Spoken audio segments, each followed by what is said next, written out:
Have you ever noticed that the people who disrespect you the most are rarely after the truth?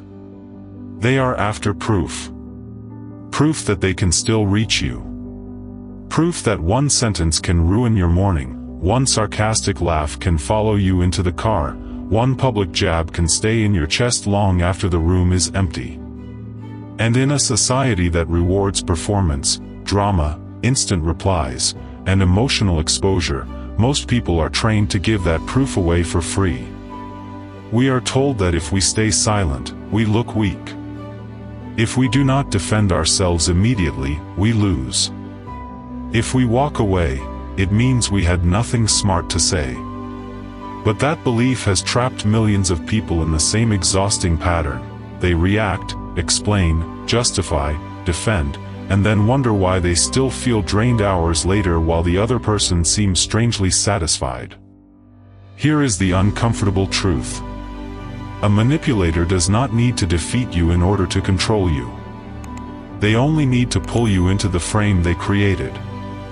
And the second you start dancing inside that frame, you are no longer choosing the interaction. You are servicing it. In this video, we are going to break down 7 deep psychological mechanisms behind why strategic silence unsettles fake people, frustrates manipulators, and quietly shifts power back into your hands. We will look at what happens in meetings, family conversations, group chats, relationships, and everyday moments where someone tries to bait you into proving something. And near the end, I want to show you the most dangerous reversal of all, the moment the person who tried to shake you becomes the one begging, indirectly or openly, for your attention. This is not about passive aggression. It is not about fear.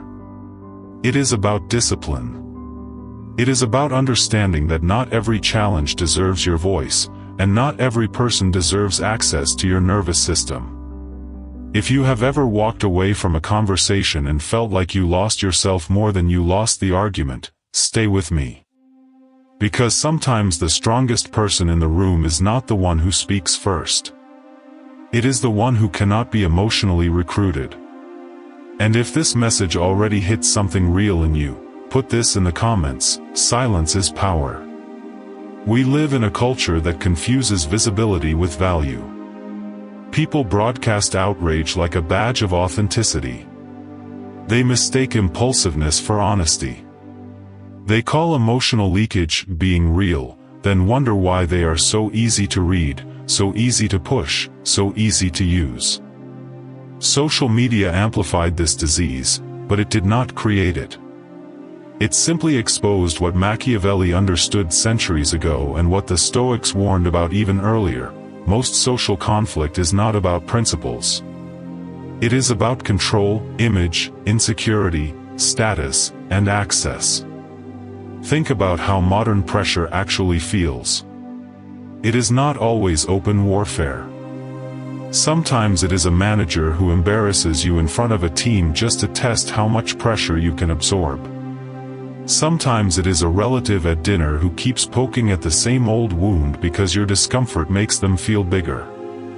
Sometimes it is a partner who does not ask what is wrong but provokes until you explode, because your explosion gives them leverage.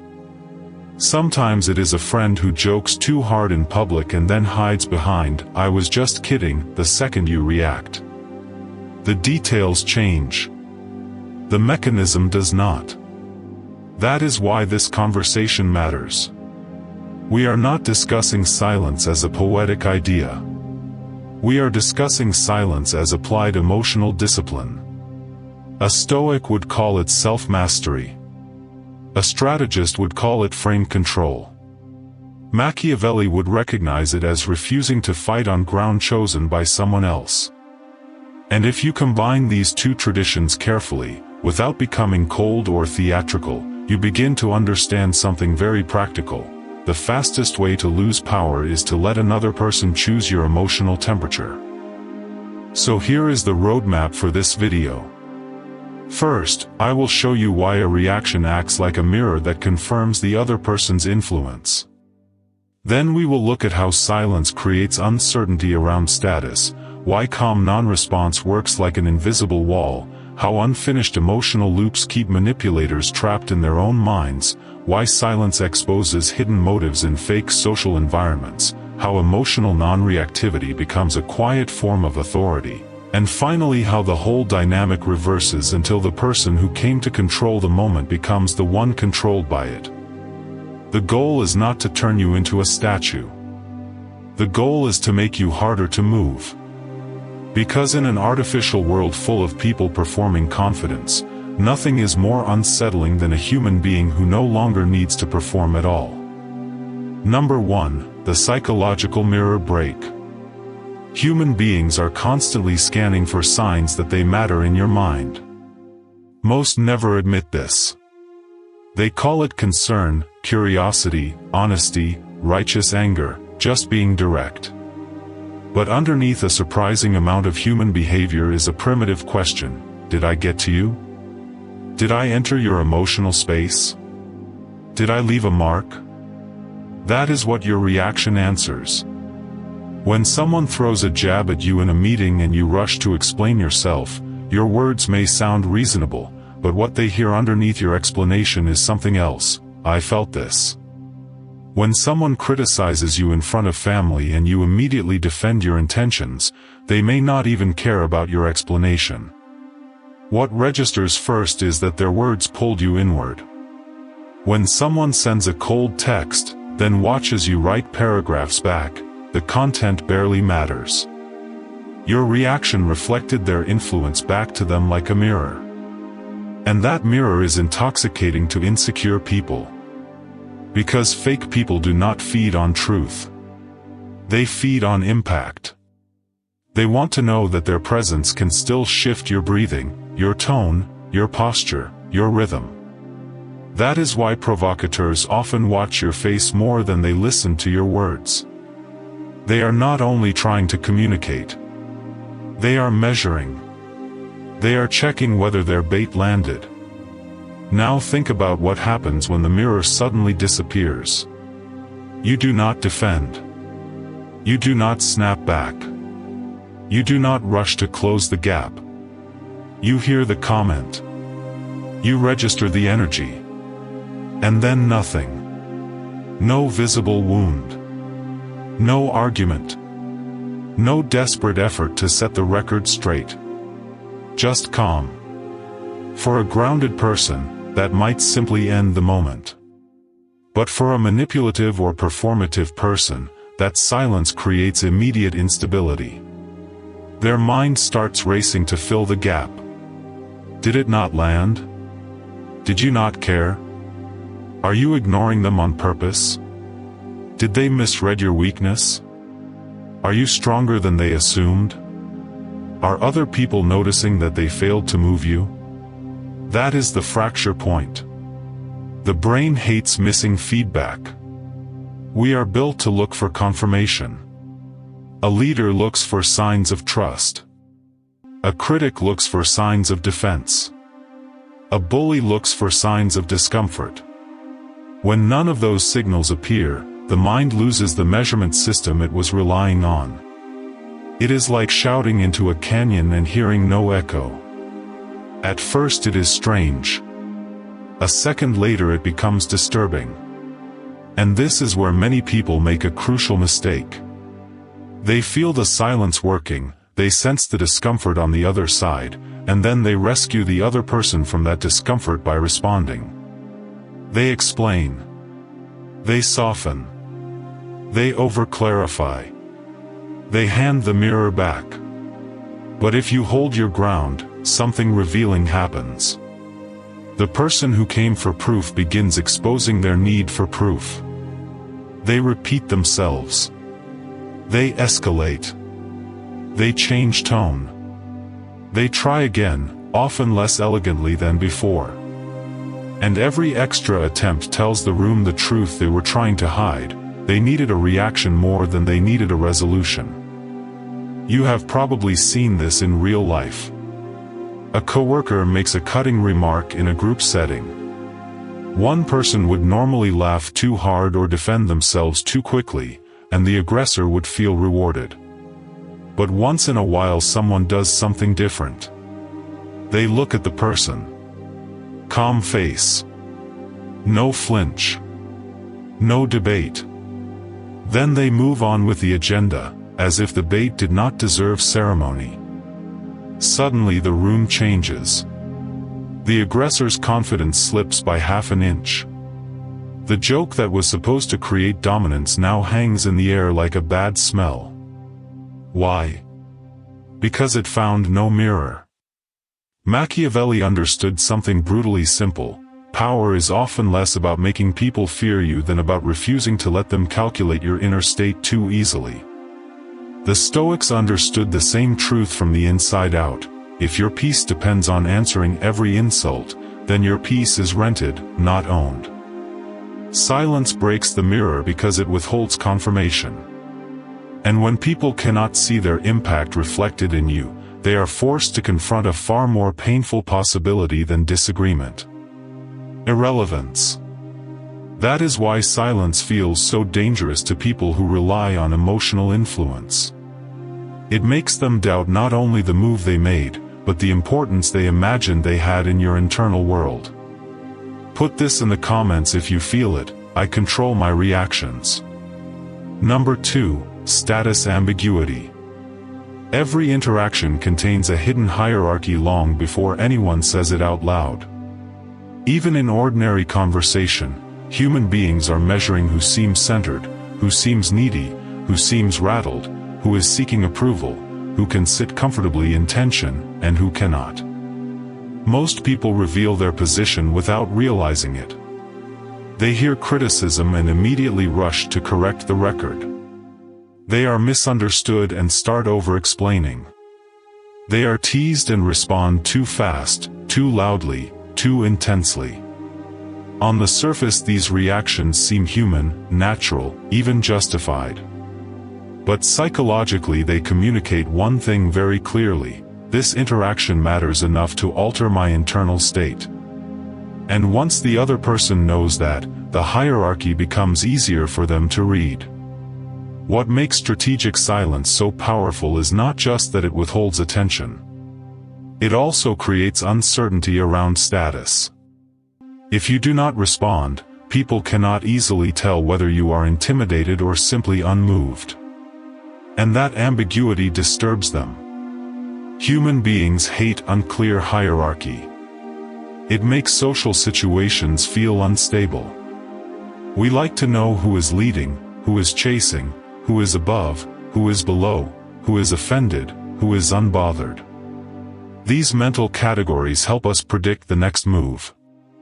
So when you remain calm and undefined, the other person starts searching for clarity.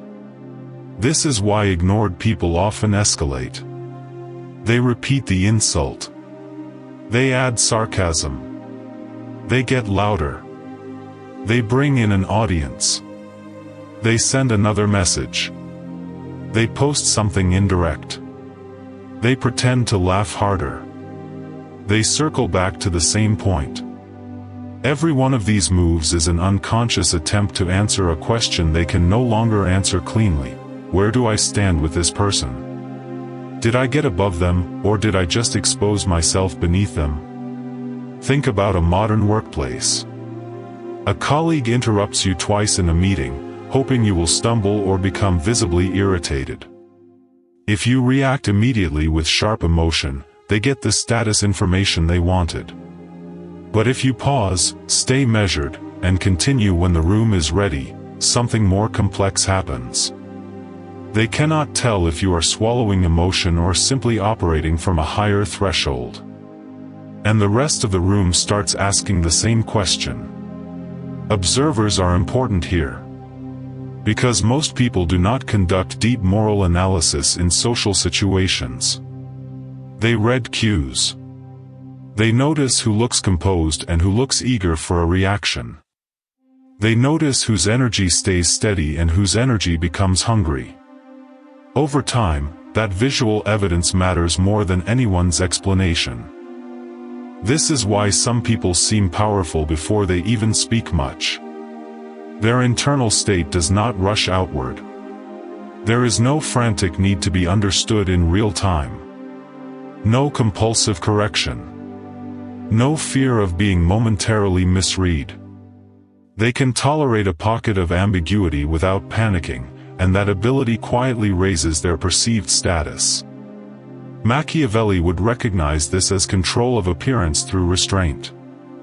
The Stoics would recognize it as freedom from slavery to opinion. Same battlefield, different language. And this matters deeply in a fake society because performance culture rewards people who can trigger quick impressions. A manipulative person often wins socially by making you react in public before the truth has time to breathe. They do not need to be right. They only need you to look reactive. But when you refuse to play that role, you interrupt the script. You become harder to place. Harder to reduce. Harder to dominate. The key here is not dead-eyed silence or smugness. It is grounded ambiguity. Calm presence. The kind that says, without saying it, I do not need to rush in order to protect my dignity. Once people cannot easily categorize you, they begin adjusting themselves around you. And often, the more they push for certainty, the more their own position drops. Because desperation for a reaction is itself a low-status signal. It reveals dependence. It says, I need you to behave a certain way so I can feel secure in this interaction. The person who can hold uncertainty longer usually controls the frame. That is why your silence does more than end a conversation. It forces everyone involved to reconsider the hierarchy of the moment. Say it with me in the comments, my silence commands respect. Number 3, the invisible wall. Most people imagine strength as visible resistance. They picture power as a raised voice, a cutting comeback, a dramatic boundary statement that silences the room. And sometimes direct speech is necessary. But in many situations, visible confrontation accidentally helps the other person because it creates a battlefield they know how to use. The moment you argue, the rules become clear. There is attack and defense. Pressure and counterpressure. Claim and rebuttal. Once that structure exists, the other person is no longer trying to pull you in. You are already in. Strategic silence does something much harder to manage. It creates resistance without participation. It is not surrender. It is not compliance. It is an invisible wall. Imagine someone pushing on a door expecting it to open. They lean harder. Still no movement. They shove again, now irritated. The door does not fight back. It does not explain itself. It simply does not move. After a while, the pusher becomes the scene. That is exactly what happens in many manipulative interactions. A person uses sarcasm to make you defensive. No movement. They try public embarrassment to make you overcorrect. No movement. They switch to guilt. Still no movement. They act colder, louder, sharper. And yet the emotional wall stays still. This kind of steadiness is psychologically exhausting for people who rely on reaction as proof of access. They cannot wrestle with silence the way they can wrestle with words. Words give them material. Silence gives them space, and space forces them to bring more of themselves into the open. You see this in relationships all the time. One partner is upset, but instead of naming the issue honestly, they provoke through tone, timing, and small little stabs. They want the other person to react first so they can claim innocence later. Why are you getting so mad? I didn't say anything bad. You always overreact. If you take the bait, the frame belongs to them. Now you are defending your intensity instead of evaluating their behavior. But when a person stays calm, refuses the trap, and answers only when the conversation becomes honest, the game stops working. the manipulative partner runs into an invisible wall. Their indirect methods cannot pass through. And because they cannot force the usual emotional opening, they either have to become direct or reveal that they were never seeking honesty in the first place. That is the beauty of the invisible wall. It does not destroy. It exposes.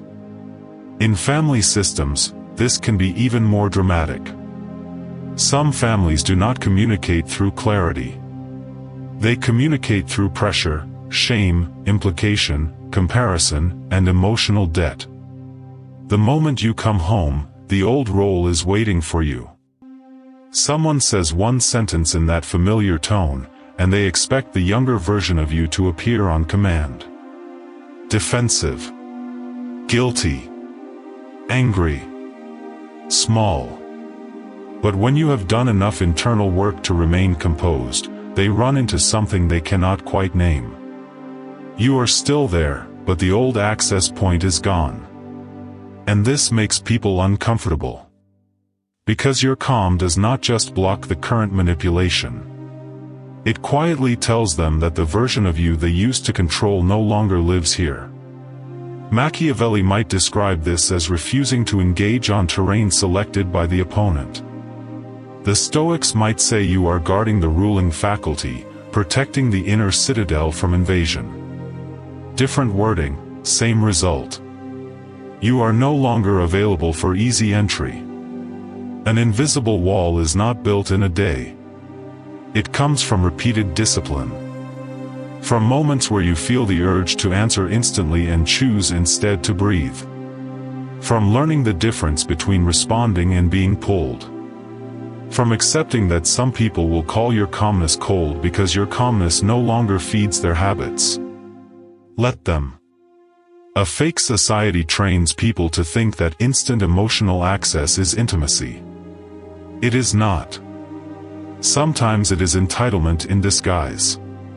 Sometimes the most loving, self-respecting thing you can do is become difficult to manipulate. And when someone keeps pushing against that wall, watch carefully. You will learn more from the force of their pushing than you ever would from the content of their words. Number 4, the unfinished loop. One of the most uncomfortable experiences for the human mind is an open loop. Something unresolved. Something emotionally started but not completed. We replay it. We circle it. We mentally revisit the room, the sentence, the face, the pause. We want closure because closure calms the nervous system. Manipulators know this even if they have never studied psychology. That is why they provoke. They want to create an emotional loop inside you. They want you thinking about them after the conversation is over. Writing drafts in your head.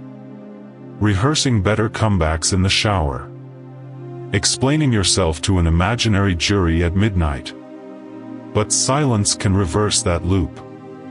When someone tries to provoke you and gets no reaction, the unresolved tension often stays with them instead. They are the one replaying the scene. They are the one wondering what your silence meant. They are the one looking back at your face, your pause, your non-response, trying to decode whether they misfired or exposed themselves. This is one reason strategic silence is so powerful. It transfers cognitive burden. The other person expects you to carry the emotional residue.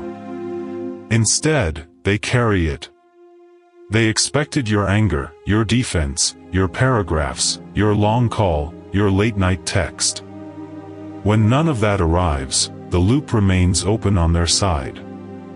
And because human beings are uncomfortable with unfinished tension, many will try to close it any way they can. They text again. They check in. They make another joke. They send a meme. They ask if you are okay. They act weirdly nice. They become hostile again. They try to rewrite what happened. They tell a mutual friend their version. All of this is one thing: closure seeking. You can see it after arguments, after disrespectful moments, after social slights, after public embarrassment. The person who created the disturbance often ends up fishing for any sign that the interaction is still alive. Why? Because silence denied them the emotional conclusion they were expecting. They wanted a fight. They got a void. And a void is much harder to settle. This is especially true in a world where people are addicted to quick emotional transactions. The modern mind is overtrained to seek immediate resolution. We reply fast. We explain fast. We patch discomfort fast. We smooth everything over fast. So when someone meets a person who can tolerate unresolved tension without scrambling to manage it, that person appears unnervingly strong. You may have felt this yourself. Maybe someone crossed a line at work and expected a defensive email by evening. You did not send it. The next day they acted differently. Softer. More cautious. Maybe they suddenly wanted to clarify what they really meant. They were not becoming noble overnight. They were trying to close a loop that had stayed open too long on their side. Strategic silence works here because it refuses to perform emotional labor for the other person. It does not help them feel settled after they created instability. It leaves the discomfort where it belongs. And there is a deeper layer to this. Silence makes people meet themselves. When there is no immediate argument to focus on, no emotional smoke to hide inside, the other person sometimes has to face the naked shape of what they did. The cheap shot. The insecurity. The need to dominate. The pettiness of the joke. The cruelty of the comment. Not everyone reflects honestly, of course. Some will double down. But many become restless precisely because silence removed the usual distraction. That is why fake people often hate quiet aftermath. It gives conscience, insecurity, and self-image too much room to speak. The Stoic side of this principle is powerful. Marcus Aurelius wrote often about not becoming the thing that injures you. Not multiplying harm by handing yourself over to it internally. Strategic silence helps with that. It breaks the loop before it roots itself in you. It says, I will not spend tonight carrying what you try to place in my hands. And the Machiavellian side is just as real. If attention is power, then unresolved attention is a leash. The person who can decide where the loop remains open has more influence than the person who merely started the noise. So the next time someone tries to provoke a reaction, remember this: closure is not always your responsibility. Sometimes the strongest move is to leave the loop unfinished and let the other person sit inside the echo they created. Number 5, silence exposes hidden motives. One of the smartest reasons to stay calm around manipulative people is that silence reveals intention. Words can lie. Tone can disguise. Humor can hide cruelty. Politeness can cover contempt. But when a person fails to get the reaction they wanted, their underlying motive begins to surface. This matters because many toxic interactions are deliberately ambiguous. The insult is framed as a joke. The disrespect is framed as honesty. The intrusion is framed as concern. The control is framed as love. The public challenge is framed as just asking questions. The belittling is framed as feedback. The humiliation is framed as banter.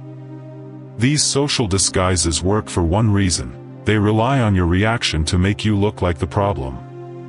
The moment you react strongly, the manipulator steps backward and says, "Wow, you're too sensitive. I didn't mean it like that. You always take things the wrong way. Relax." Now the conversation is no longer about what they did. It is about your response. That is the trap. But when you stay calm and do not immediately step into the role they prepared for you, the disguise starts slipping. They have to do more. And the more they do, the harder it becomes to hide what they were actually trying to do.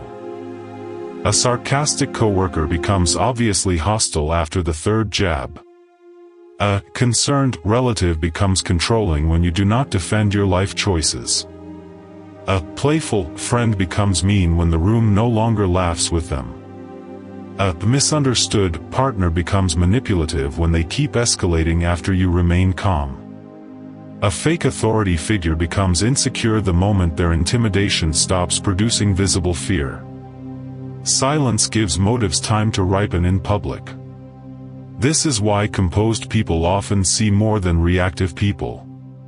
When you are busy defending yourself, you are trapped in content. When you stay grounded, you can watch pattern. And pattern reveals character far more reliably than words ever will. Think about the power of this in modern society. We live in an era of branding, curation, and emotional packaging.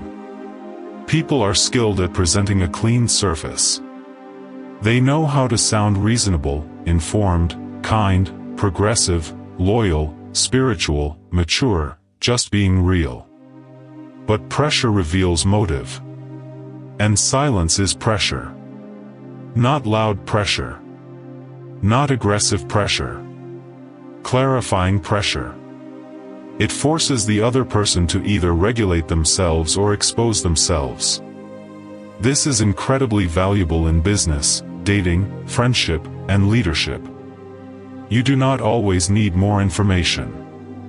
Sometimes you need fewer reactions so the other person has room to reveal the part of themselves they normally hide behind your emotional participation. There is also a moral clarity here that matters for StoicCraft. Staying calm is not only useful because it gives you advantage. It is useful because it helps you see reality. The Stoics cared deeply about perception. See things as they are, not as your wounded ego first interprets them. Strategic silence helps create that distance. It lets the dust settle enough for truth to become visible. And Machiavelli, for all his reputation, understood that appearances shape political and social life. If you want to understand the real structure of power around you, stop listening only to what people say when they are comfortable. Watch what they become when they cannot control the response. That is where masks crack. You do not need to accuse them immediately. You do not need a dramatic speech. Sometimes all you need is composure long enough for the room to notice what they are actually doing. And once hidden intent is visible, your decisions become cleaner. You stop wasting energy explaining yourself to people who were never confused. You stop chasing clarity from people who benefited from keeping things murky. You stop mistaking repeated disrespect for misunderstanding. Silence does not just protect your energy. It sharpens your vision. Number 6, emotional immunity becomes authority. There is a certain kind of person who changes the emotional weather of every room they enter. Not because they are the loudest. Not because they dominate every conversation. But because tension rises around them and somehow they do not move with it. They stay measured. They stay grounded. Their nervous system is not available for public manipulation. People feel that before they understand it. In social dynamics, emotional stability reads like authority. Not fake authority based on titles or image, but deeper authority, the kind that makes others instinctively lower their chaos around you because your composure exposes theirs. Why does this happen? Because most people are ruled by emotional contagion. Someone gets sharp, they get sharp. Someone panics, they panic. Someone becomes passive-aggressive, they mirror it. Their inner state is porous. It gets invaded easily. So when they meet someone whose state remains intact under pressure, it feels unusual, even intimidating. This is where silence evolves from strategy into presence. At first, maybe you stayed quiet simply to avoid a trap. But over time, if practiced honestly, that discipline changes you. You are no longer just withholding reaction. You are becoming less movable. Less eager to surrender your center just because someone else lost theirs. That is emotional immunity. Not numbness. Not indifference to everything. Not arrogance. Immunity. The ability to stay inwardly organized while someone else is trying to disorganize you. You see this in the strongest leaders, the strongest parents, the strongest teachers, the strongest men and women you have known. When things intensify, they do not become theatrical. They become simpler, clearer, quieter. Their calm does not mean they feel nothing. It means feeling is not in charge. And people trust that. In workplaces, the person who stays composed in conflict often becomes the reference point even without official rank. In families, the member who no longer gets dragged into old chaos becomes the emotional anchor others secretly measure themselves against. In relationships, the partner who can discuss pain without using volatility as proof of love becomes safer, stronger, and harder to manipulate. This is why strategic silence is not merely a trick for winning arguments. It is training for sovereignty. The world will always contain provocative people. That part does not change. What changes is whether they can still recruit your biology.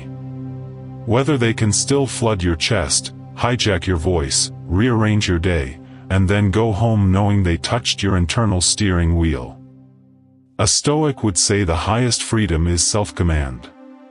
A strategist would say the most valuable territory is your attention. Together they point to the same law.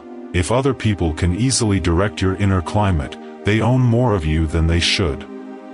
Machiavelli saw that rulers who could not master themselves became vulnerable to flattery, fear, anger, and manipulation. Marcus Aurelius practiced the internal version of that same discipline. Do not let the outer world dictate the shape of your soul. Stay with yourself. Return to yourself. Govern yourself. That is why calm has gravity. And here is something people rarely say out loud: when you become emotionally difficult to provoke, some people will resent you for it. They will call you detached, cold, proud, different, hard to read. But what they often mean is simpler: I can no longer access you the way I used to. Take that as information, not guilt. Authority is not always announced. Often it is recognized in the person who does not need to force a moment in order to own it. The one who can let silence breathe. The one who does not rush to defend a self that is no longer built on constant external agreement. Emotional immunity becomes authority because stability attracts trust and instability exposes dependence. People may not have the language for that, but they feel it immediately.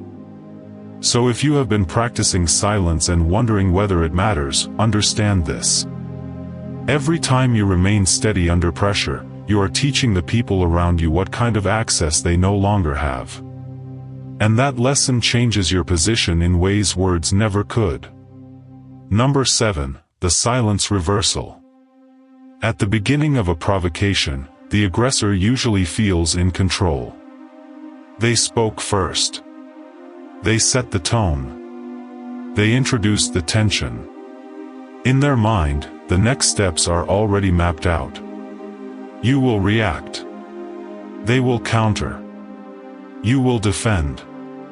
They will reinterpret. The frame is built. All they need is your participation. Silence interrupts that sequence. At first, they remain confident. They assume your response is delayed. Maybe you are shocked. Maybe you are thinking. Maybe the message is coming later. Maybe you are composing yourself before the real fight begins. But then the silence continues. And with every passing second, something subtle starts to reverse. Attention shifts away from you and back toward them. They are no longer monitoring your emotional reaction because there is no clear reaction to monitor. Instead, they start monitoring the absence. They wait. They wonder. They replay. They fill in possibilities. Did they overplay it? Did they look foolish? Did the room notice? Did they reveal too much? Why is there still no response? This is the reversal. The person who came to make you chase attention becomes the one chasing it. The person who wanted to occupy your mind becomes trapped in their own. The person who expected to define the interaction becomes dependent on your decision to continue it. That is a profound shift in power. You can watch it happen in subtle ways. A disrespectful person suddenly becomes eager to clear the air. A sarcastic colleague starts acting strangely warm the next day. A provocative ex sends another message with a different tone. A relative who tried to shame you starts acting almost overly normal, as if trying to erase the tension they created. These are not random mood swings. They are often attempts to regain balance after their original strategy failed. Silence changed the economy of the interaction. In most social settings, the person seeking acknowledgement occupies the weaker position. The one waiting for validation reveals investment. The one who must know whether their move landed is the one with more at stake. Meanwhile, the person who can let the moment die without needing closure appears independent, and independence reads as power. This is why fake people often become restless around someone truly self-possessed. They are used to triggering predictable loops. They are used to people rushing to repair image, repair comfort, repair misunderstanding. But the silent person does none of that. And so the fake person begins performing harder, reaching harder, revealing harder. Eventually the whole structure collapses under its own neediness. This is the final lesson. Silence is not just a refusal. It is a selection mechanism. It decides what deserves life. It decides what deserves energy. It decides which interactions get oxygen and which ones are left to starve. That is why silence can feel so merciless to manipulators. You are not crushing them. You are simply declining to keep alive what they built to feed on your reaction. And because they cannot force continuation without exposing their dependence, the dynamic flips against them. Machiavelli would call this control of the frame. The Stoics would call it refusing to surrender the self to externals. In practice, it means one thing: you do not have to win every encounter. You only have to remain unowned inside it. And in a society obsessed with response, that may be the darkest advantage of all.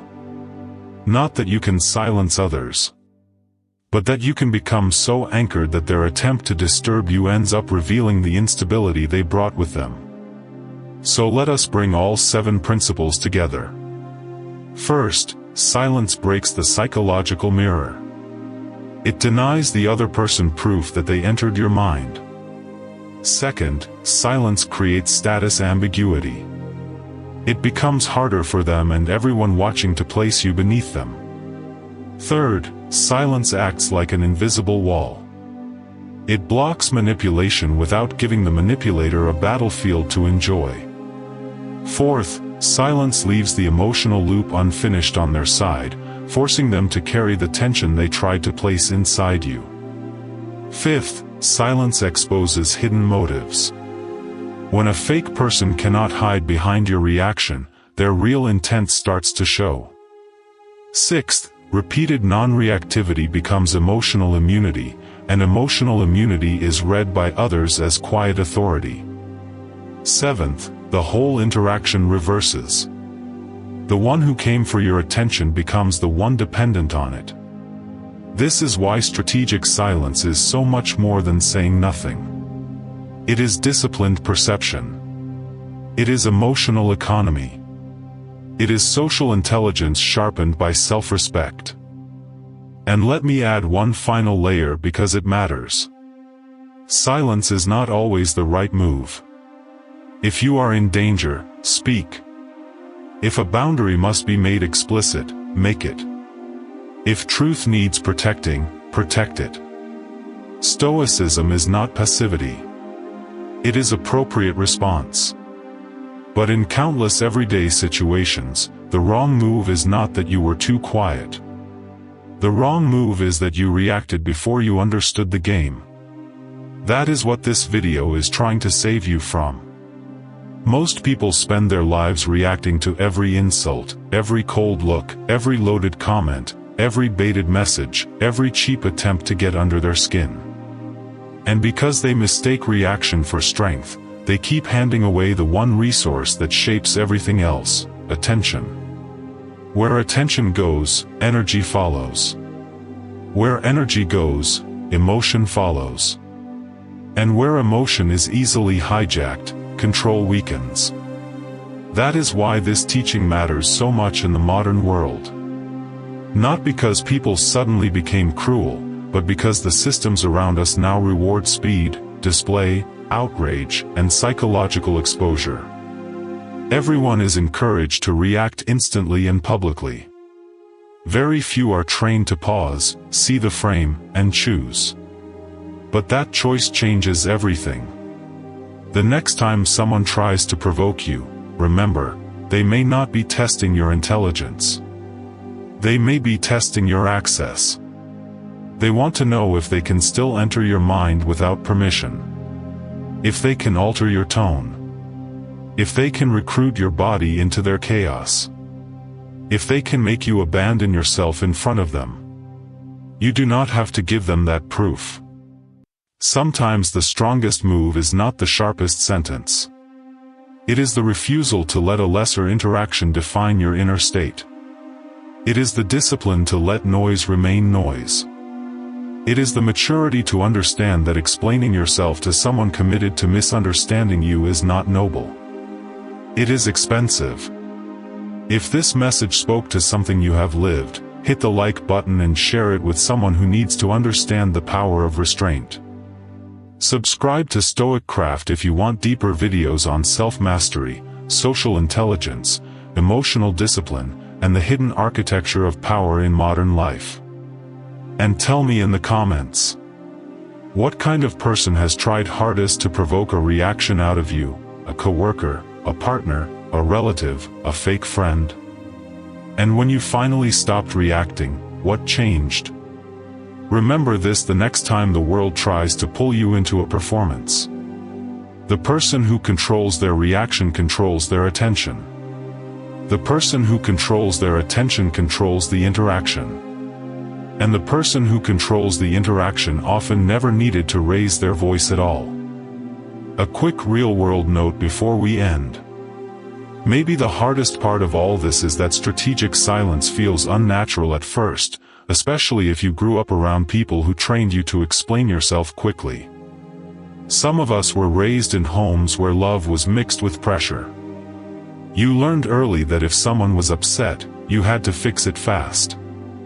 If someone accused you unfairly, you had to defend your character immediately.